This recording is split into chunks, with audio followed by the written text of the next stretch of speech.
Hello and welcome to Minecraft Space. So today we'll be discussing one of the most important standard that is nothing but AS16 borrowing cost. Okay, so this is the last standard of the group 1 accounts and this lecture is only going to be in English. So I think that will be of great help to all of you. So what we'll be doing now is we will definitely understand the concept clearly and then we'll come back and study and read the study material and we'll solve some problems. Okay, so this is the order in which we're going to proceed. So let's move.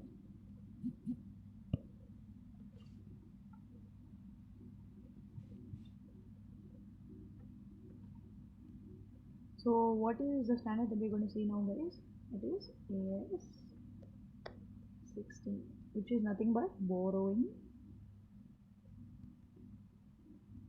cost. AS16 borrowing cost. Okay, so this is the particular standard we're going to deal now. So before we understand what is this particular standard, what are the implications of this particular standard, it is very much important to understand these two terms, borrowing and cost. Okay, so first we'll understand the concept, the baseline concept of this accounting standard. Let's take it slow. There's Mr. A, he's in need of funds. He goes to the nearby HDFC branch. He goes to the nearby HDFC branch. He goes to the bank and he asks for certain amount of funds. Okay, and what happens is that HDFC also sanctions loan to Mr. A to meet his financial crisis or whatever. HDFC Bank advances or sanctions a loan for Mr. A. Okay, so this is the story. After which, on periodical basis, there is something that Mr. A is supposed to or obliged to remit to the bank. So what is it? On periodical basis, he has to remit back. So what is it? It is nothing but the repayment of the loan. So the repayment of the loan will definitely have two different type of components, right? What are the components, guys? It will have principal plus interest component, right? So this particular AS16 is going to deal with one component of this repayment portion. What is that? It is nothing but the interest component. Okay, it is going to deal with your interest component. What is the particular treatment you will be giving to this particular interest amount? Okay, so this is the baseline concept. Erase this. So as we have seen in the example, so what is borrowing, guys? Borrowing is nothing but it is the loan that HDFC has sanctioned to you or Mr. A. What is borrowing cost? Borrowing cost is the interest that is being paid by Mr. A to HDFC Bank. Okay, as a portion of the repayment of the loan, this interest component is a part of the repayment portion. Okay, so this is an expense to Mr. A. It's an expense to Mr. A. Right? So I think you've understood this. This is the baseline. Okay, so let's move forward. Having understood this, you tell me, guys. You tell me. Okay, having understood this, you tell me. As we've discussed this, there is an interest component, right? This particular interest component. What is it to Mr. A? It is an expense, isn't it? It's an expense. So usually what you do to the expenses, you charge it to P&L account, isn't it? You charge the expense for the particular period to the P&L account, right? So that is the general type of treatment. So what is very much special about this interest component? Obviously all the expense that occurs during a particular year is to be charged to the P&L account. So why is there a particular standard for this particular interest expense alone, ma'am? Is the question you will ask me, right? So that is what I'm going to answer to you.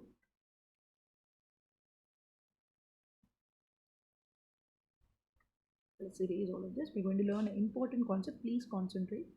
Okay, there's an interest on borrowing, right? Interest on the borrowing. Usually where do you charge it? You will charge it to P&L account. But in certain cases, you have a chance or you will be given a chance to go in for capitalizing this amount.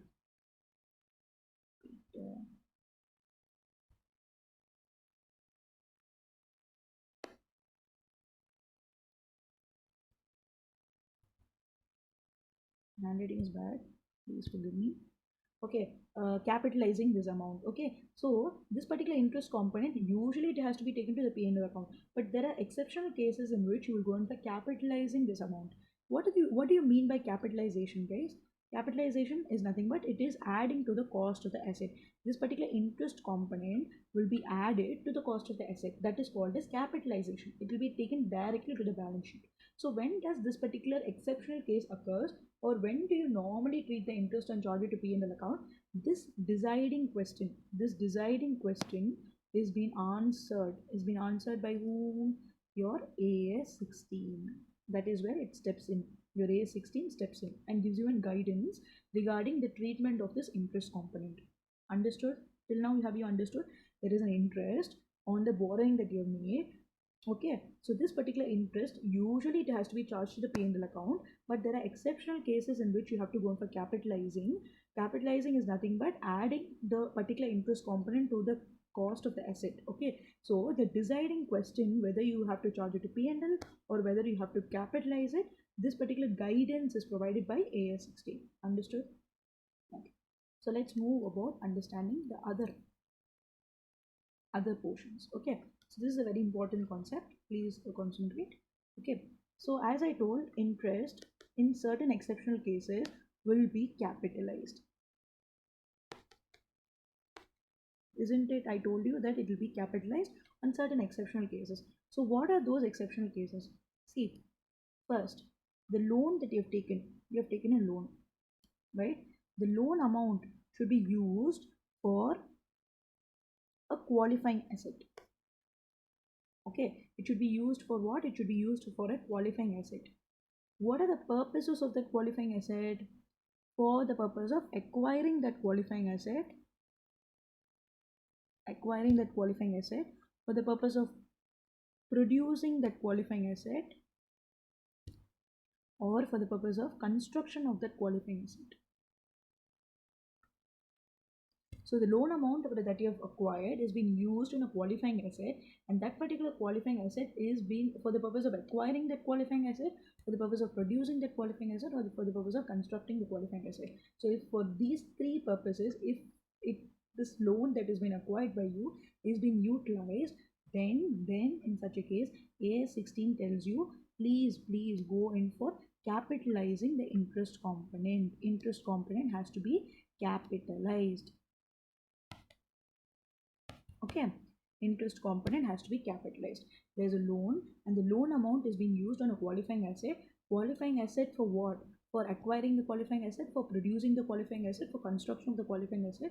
Then in such a case, AS 16 steps in and tells you, hey mister, please go in for capitalizing this particular interest component. Okay, so this is the broad categorization. So if in case, ma'am, what if it is not a qualifying asset? Then in such a case, just don't do anything, close your hands and take it to P&L. Don't do anything with it, just close your eyes and just put it in the P&L account. Okay, don't do any type of experimenting with it, is what your AS 16 insists you.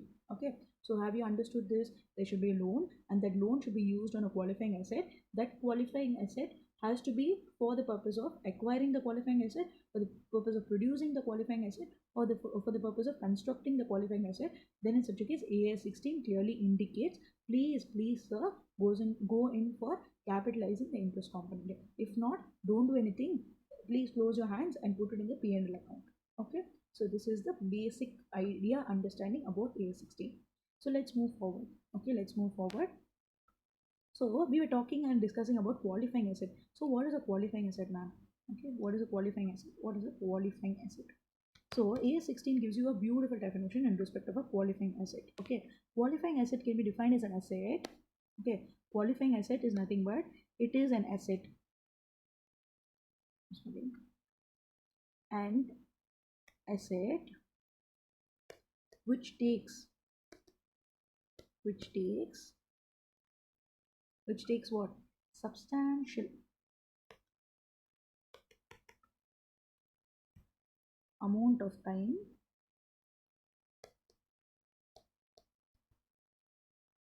to get ready for its intended use or sale. Okay, so an asset, I request you to write it along with me because my handwriting is a bit bad. Okay, so forgive me on that. So an asset which takes substantial amount of time to get ready for its intended use or sale. Okay, so a qualifying asset is nothing but it's an asset which takes what? Which takes substantial amount of time. Which takes what? It takes substantial amount of time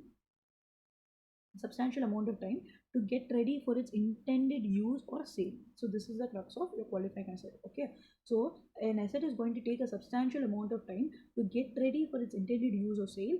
Then in such a case you can say that asset is a qualifying asset. Okay, so you would have a doubt, what is a substantial amount of time, ma'am? What do you define as a substantial amount of time? Okay, let's discuss that component. Okay, just a second.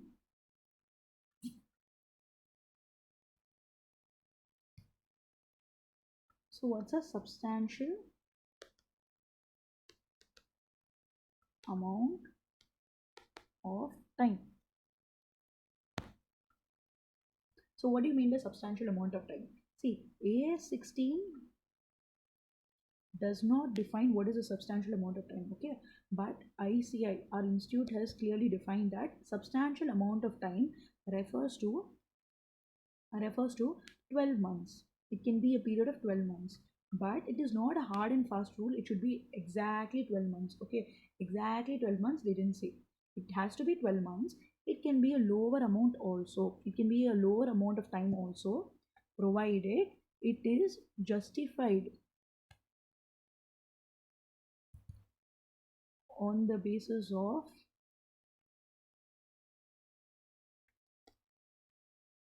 the facts and circumstances of the case. So what are they trying to say here? A substantial amount of time as per A16 has not been told. Okay, but ICI has clearly told that substantial amount of time refers to 12 months. So it is not a hard and fast rule. It should definitely be 12 months. It can be a period that is lesser than 12 months also. Okay, it can be a period that is lesser than 12 months also, but it should be justified on the basis of the facts and circumstances of the case. Okay, based on the facts and circumstances of the case, you can definitely justify it to be a lower amount also.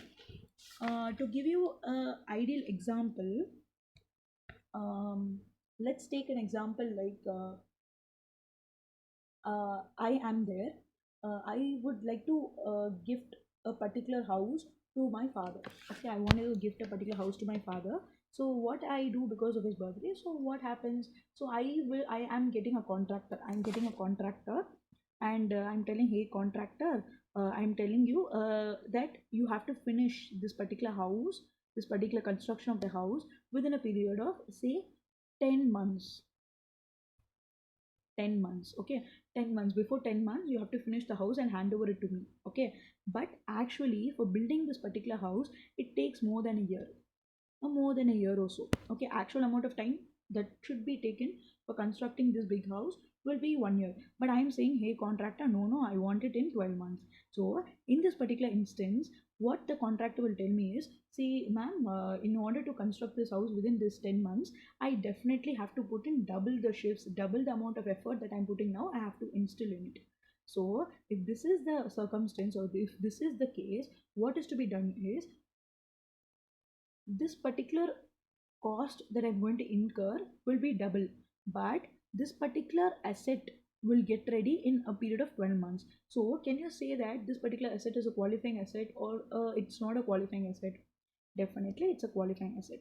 Just because of the facts and circumstances of the case, suddenly because of my dad's birthday, I am forcing the contractor to get this particular property ready in a month or so, in 10 months or so. But actual amount of time that will be required to complete this particular house is 1 year, right? So in this particular, depending on the facts and circumstances of the case, this particular asset will be a qualifying asset only, definitely, right? So this is a very good example that I could give you. I hope you understood it. Okay, let's move on and we'll read the rest of it. So having understood what is a qualifying asset and what is a substantial amount of time, we will go about understanding what are qualifying assets. What are your qualifying assets? Okay. Understand what are your qualifying assets. See, qualifying assets could be,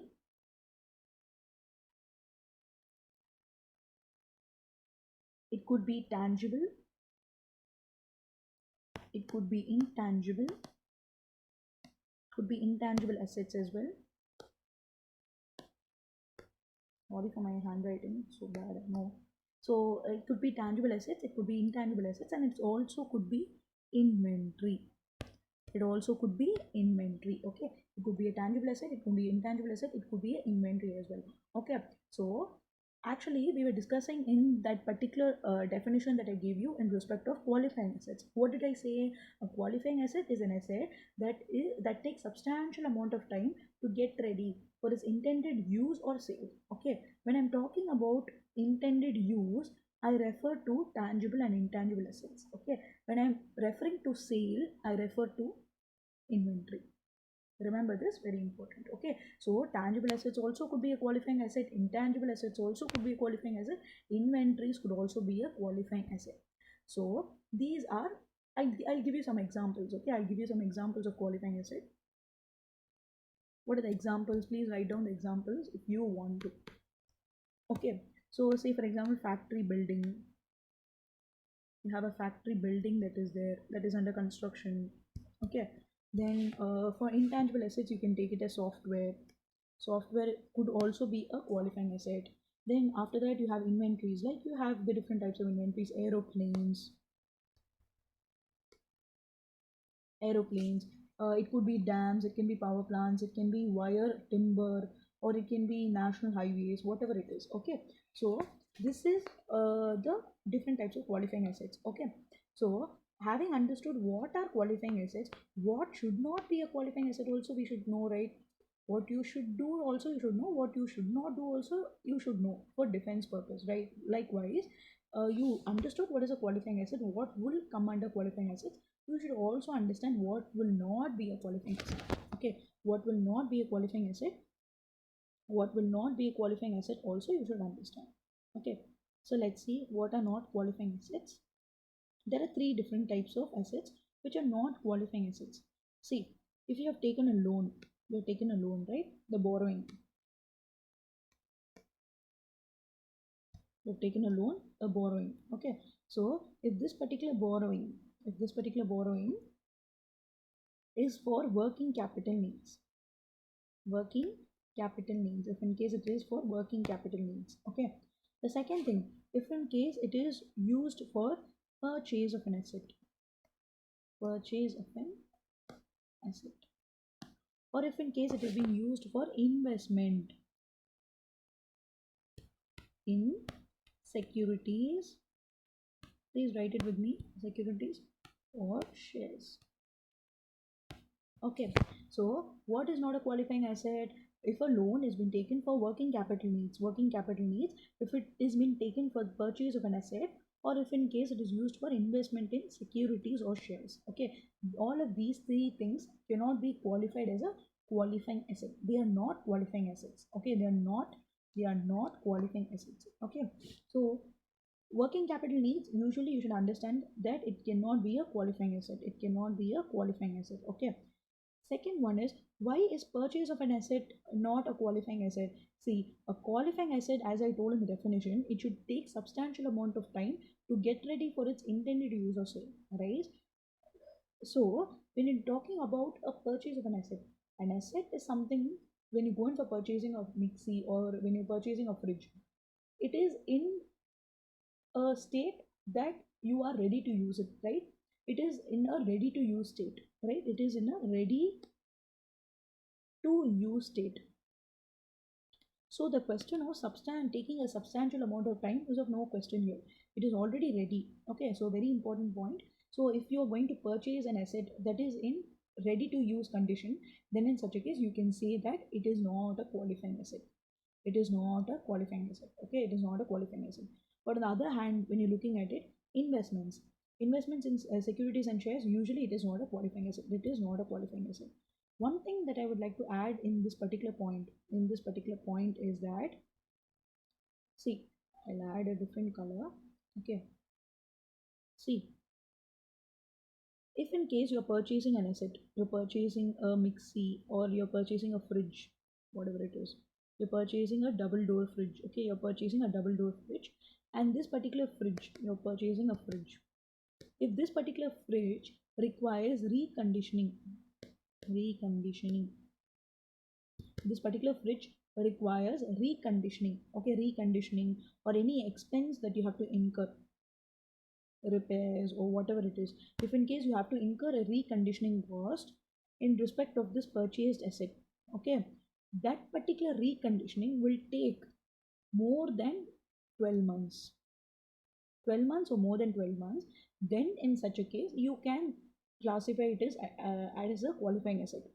What I told you, first you purchase an asset which is in ready to use condition, you don't have to you cannot classify it as a qualifying asset. Okay, it cannot be classified as a qualifying asset. But if in case this particular purchase of an asset requires reconditioning, okay, reconditioning, and this particular reconditioning will take more than 12 months or exactly 12 months, then in such a case, you will treat it as under construction, and you will charge it and you will take it as a qualifying asset. Understood? Understood? Normally you purchase an asset, you're buying a fridge, it isn't ready to use condition, don't ever qualify it, okay, because there's no question of substantial period of time.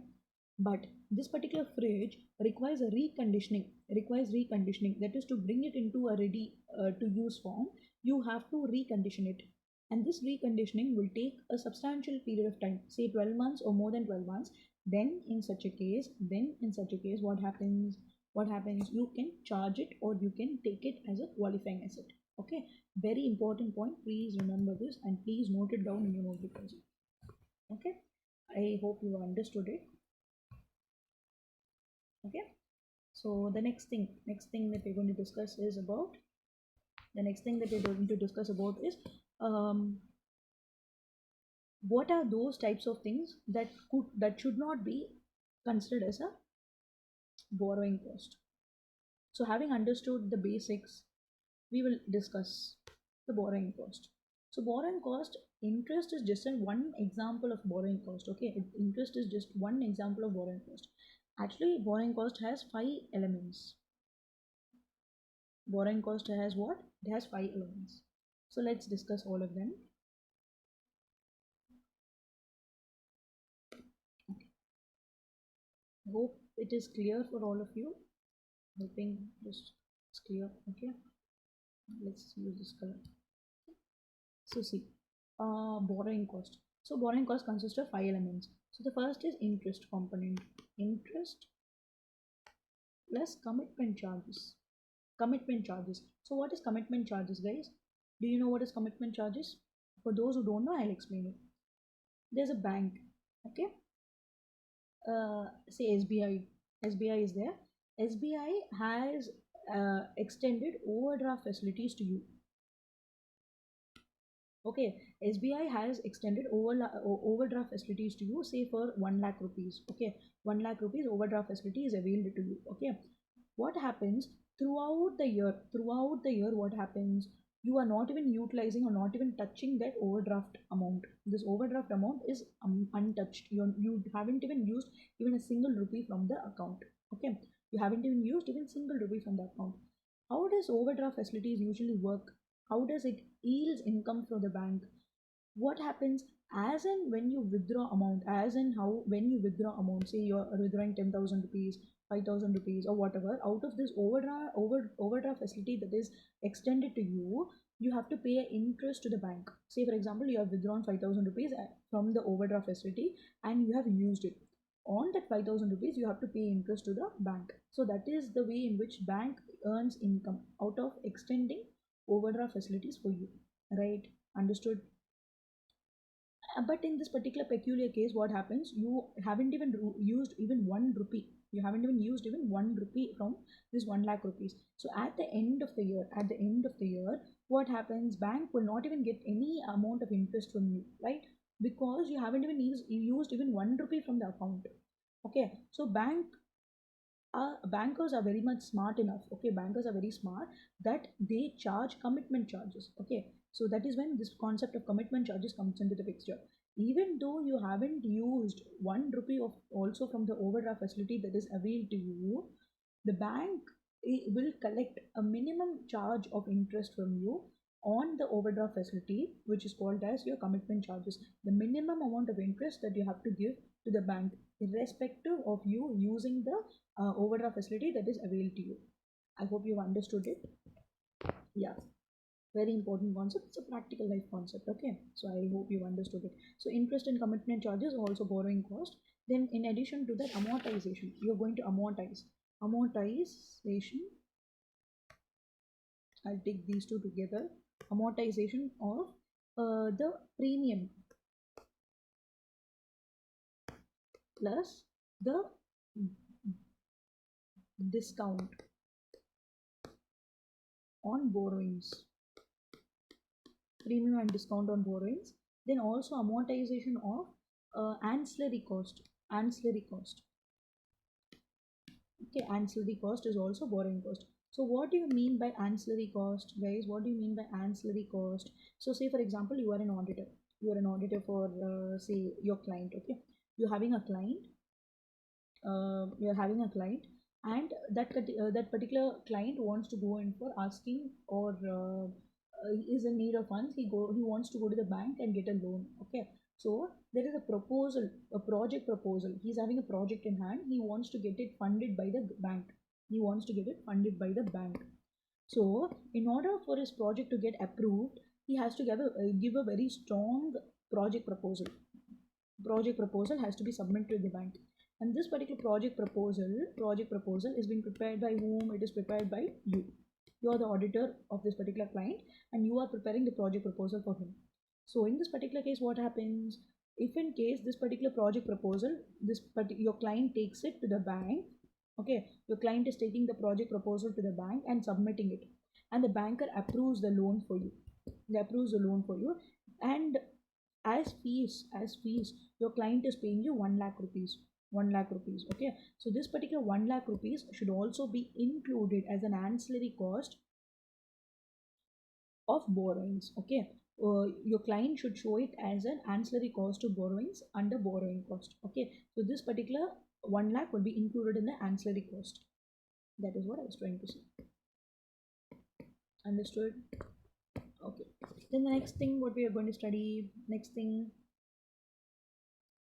I told 5, right? Okay, so one is interest and commitment charges. Then we saw amortization of premium, discount on borrowings. Then we saw what is ancillary cost, when that is the project proposal. Then the third one, the fourth one is what? The fourth one is nothing but finance charges. Oh, sorry. You have finance charges. You have finance charges, right? You have finance charges in respect of AS 19. You'll study it in U2 leases, right? So if in case finance charges again for an asset acquired on finance lease, then in such a case you will charge it to borrowing cost only. Then the next one is exchange differences. Exchange differences is something we will deal it later. Okay, AS 11 will deal about it, but a certain portion of it will be dealt here also. We'll discuss it later. Okay, so these are the 5 different things. First is interest and commitment charges. You have the amortization on premium, discount, and ancillary cost. Then you have the finance charges. Finance charges for assets acquired on finance lease. Okay. Then the fourth one is nothing but it is the last one, which is nothing but exchange differences. Okay, there is exchange differences that arises. Exchange differences. So I hope you understood all of this. So I'm going to clear the board.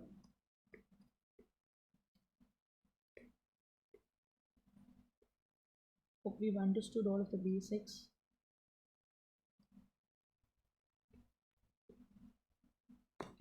Okay, so the next thing that we're going to be seeing is see, first you have to understand the concept really clear. Okay, first is treatment of of borrowing cost. Okay, so what is the treatment of borrowing cost? What is the treatment of borrowing cost? So there are two different types of assets, right? There is qualifying asset. In respect of qualifying asset, there are non-qualifying assets. So if in case it's a qualifying asset, where will you take the borrowing cost? It will be capitalized, right?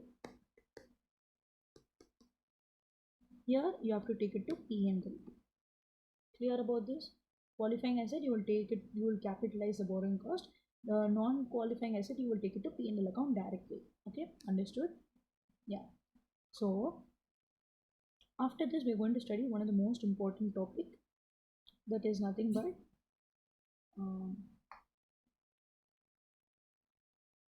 okay, borrowings. Borrowings are of two types. There are two different types of borrowings.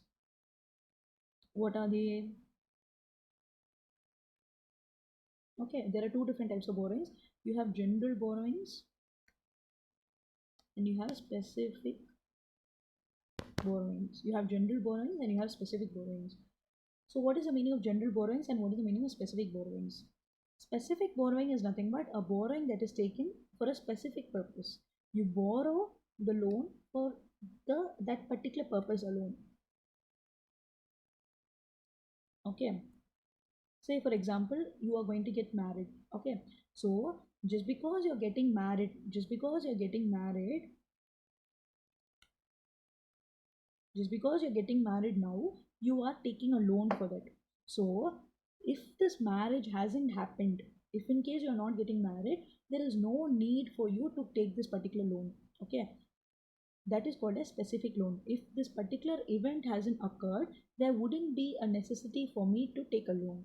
Okay, say for example, bike loan, car loan. You know, bike loan, car loan, right? Bike loan, car loan. Just because you're going to buy the bike, this particular loan is being taken. If you are not having an intention to buy the bike, why would this particular loan be taken? So the purpose of this particular loan, the need for the particular loan arises from the particular bike, right? The need for the particular loan arises from the particular event, marriage. So if these two things doesn't occur, then in such a case there wouldn't be any purpose for you to take a loan. Okay, so those are called as specific borrowings. What is general borrowings? Say for example, you are having different types of borrowings. Say you have borrowed from a friend. Generally you have borrowed from a friend, you have borrowed from relatives,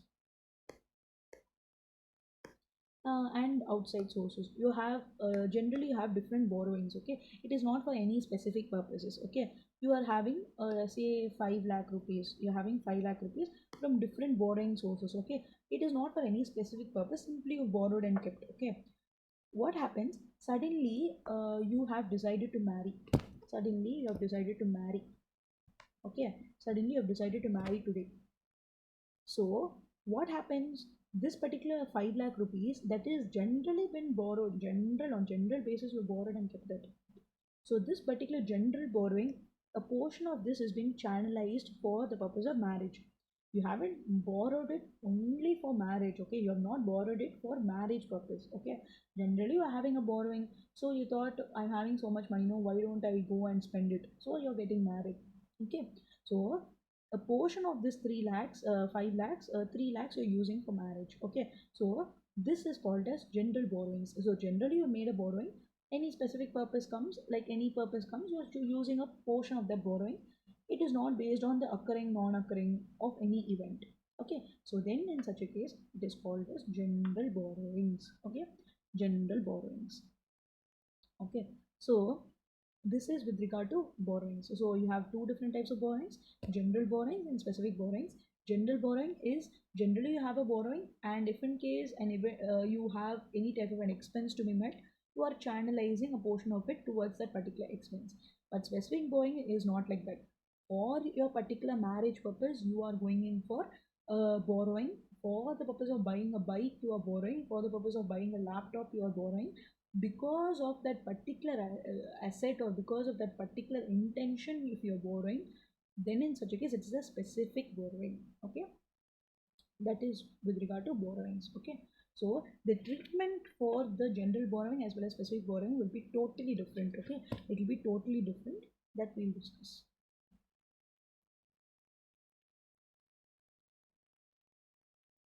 So, I'll just error it. Okay, okay, understood. I hope you guys are clear. So first is borrowings. We saw two different types of borrowings.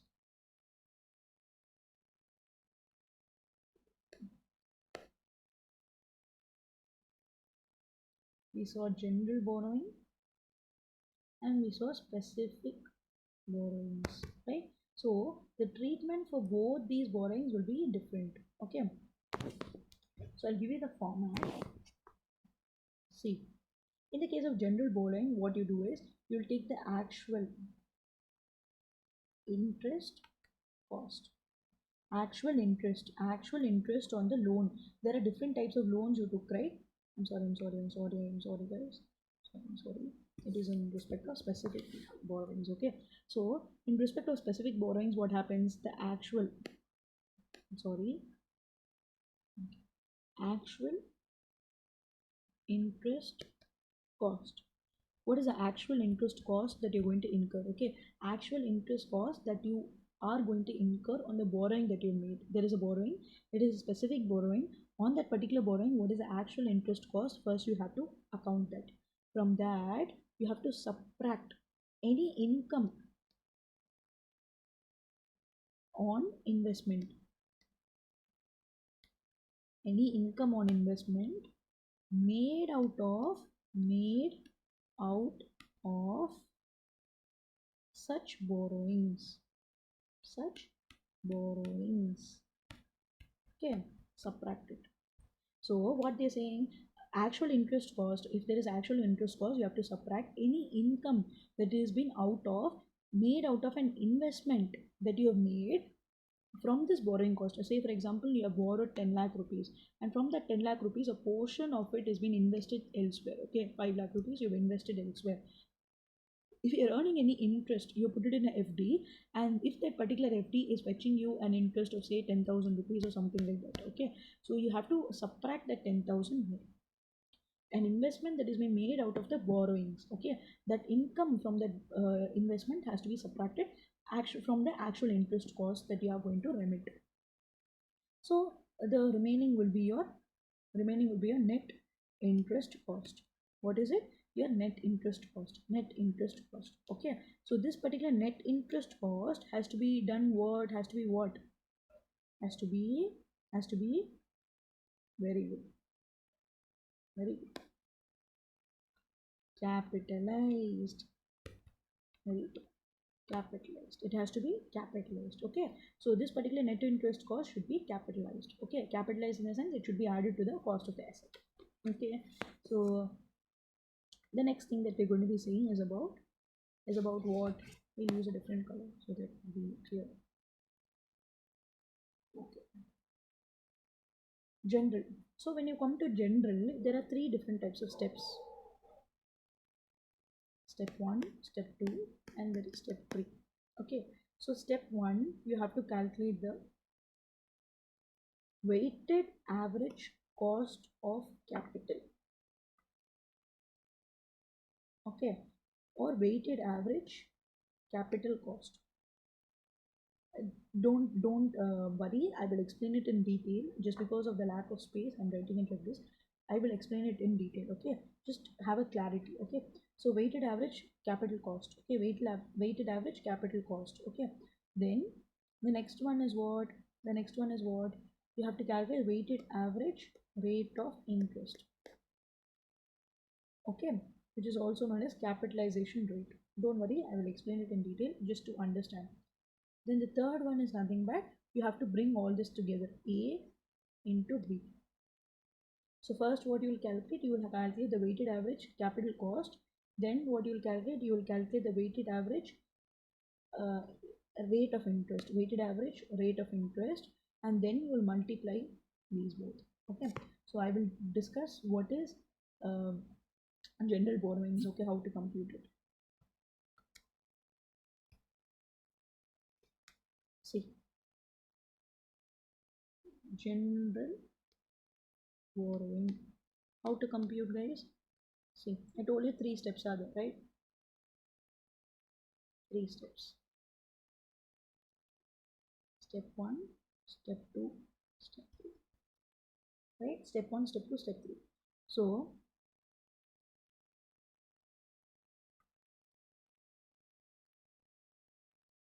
okay. Step 1. Step 1 is what you have to calculate WACC.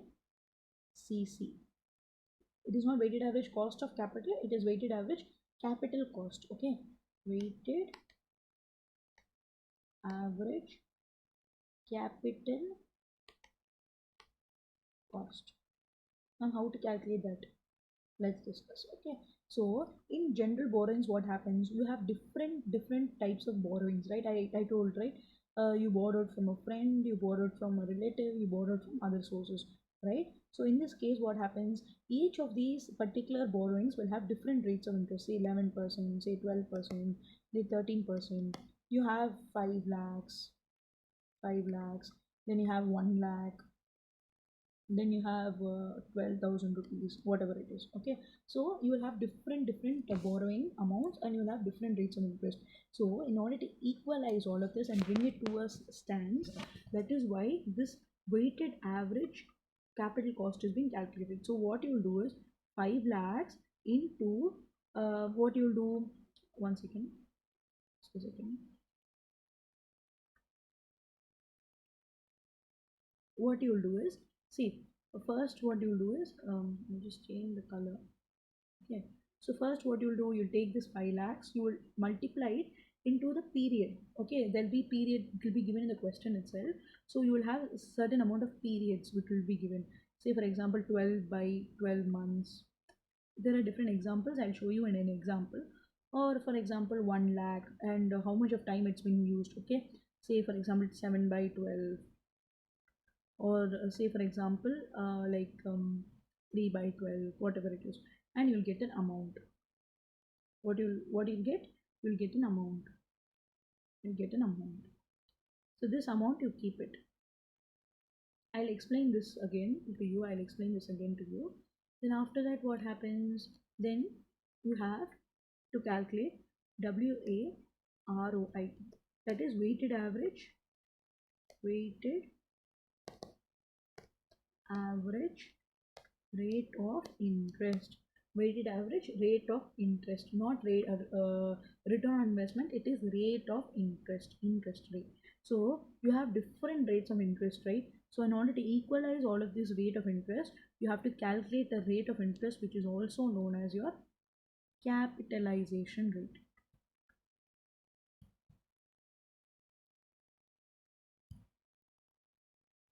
Capitalization rate. Okay, you have to calculate what?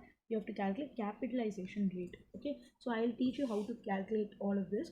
Then after that, what you will do, this particular, so after that, what you have to do, you have to take this particular box, this particular outcome that you get from the first step, outcome from the second step, this rate of interest that you get, take this into the percentage,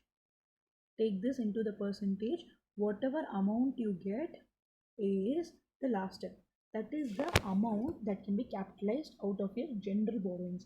So this amount is what has to be capitalized, this amount.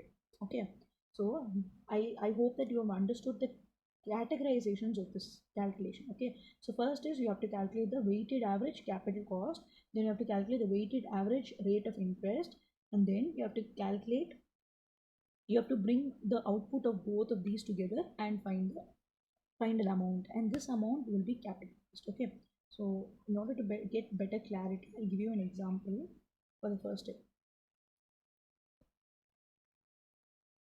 Okay, say for example on first 20 you have borrowed. Okay, on first on first 120 you have borrowed, say you have borrowed 10,000 rupees.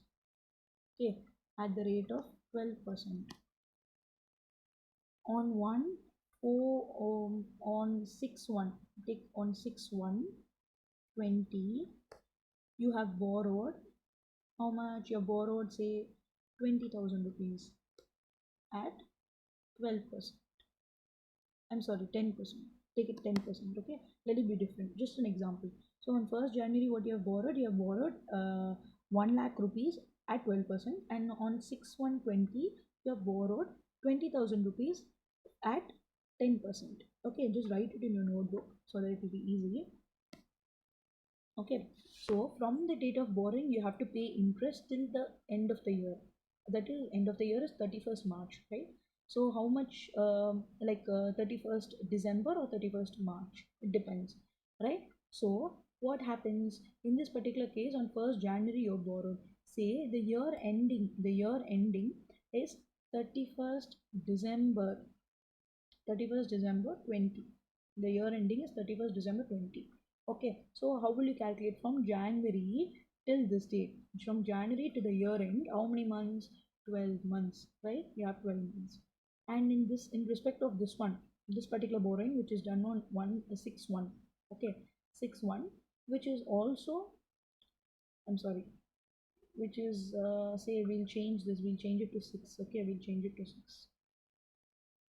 Okay, so this is 6/6/20. Okay, 6/6/20, you made a borrowing of 20,000 for 10 at 10%. Okay, so from 6/6 to 31st December 20, how many months are there? July, August, September, October, November, December. So I think 6.5 months are there. Okay, average, on an average 6.5 months are there, but 12 months, 6 months. Okay, you have calculated this and kept. So how to calculate weighted WAC? You've copied it down, right? So we've calculated to be 12 months and 6 months. So how will you calculate this? First you take this 10,000 rupees you borrowed, right, into how many months we have to pay interest? 12 by 12 plus 20,000 rupees you borrowed, right? 20,000 rupees into how many months? 6 months by 12, right? 6 months, right? 6 months by 12. So the outcome of this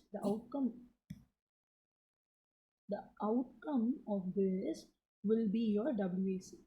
Okay, the outcome of this will be your WAC. Okay, so understood this calculation? You have borrowed 10,000 rupees, so the interest that you have to pay is for the next 12 months, right?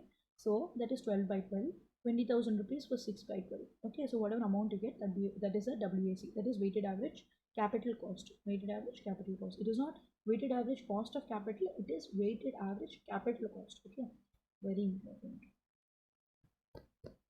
Then the next one, how to calculate this one? How to calculate this? We'll change the color. Okay, how to calculate this capitalization rate?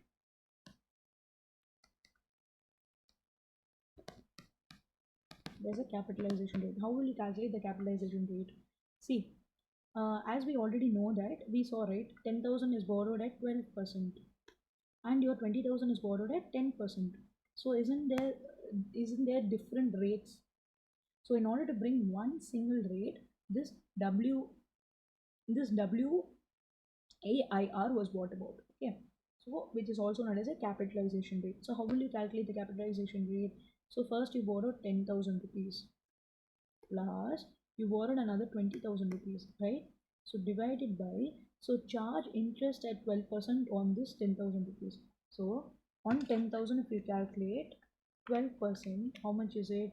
It is 1,200 plus on this 20,000 charge 10%. Okay, on this 20,000 charge 10%. How much is it? 2,000 rupees. Okay, so if you calculate it this way, that is the principal amounts divided by the interest amounts, you will get the capitalization rate. You will get the percentage into the percentage. Okay, which is your WAROA. Okay, so this is how you have to calculate the capitalization rate. The principal amount divided by the interest component, you will get the capitalization rate. Okay, you will get a percentage. So take that to the third step. We'll erase all of this.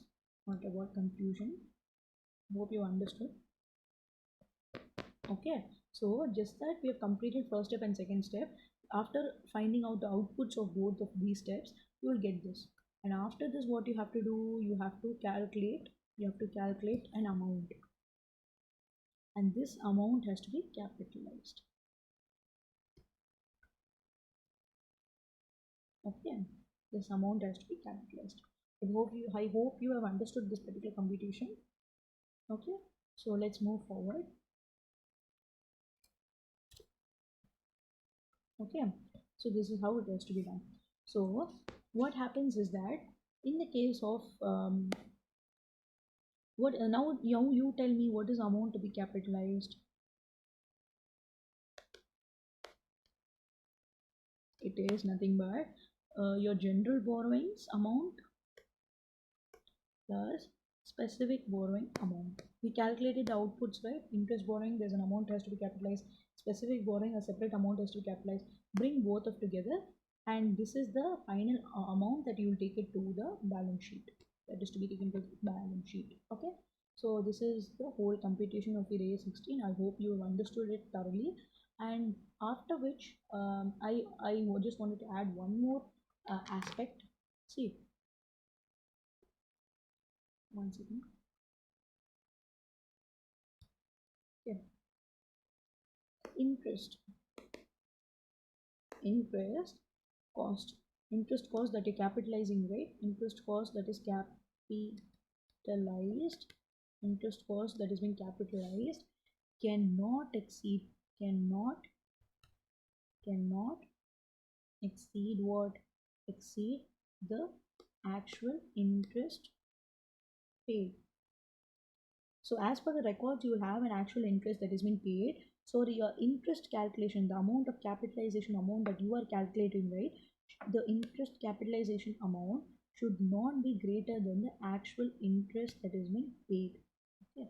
This when you're doing sums, you will understand it better. Okay. So I hope you have definitely understood the AS16 well. So please revise all the notes and um, please keep studying and learning. I haven't touched upon the study material. I hope I have definitely covered each and every aspect of this particular standard. So hope it was useful. Thank you.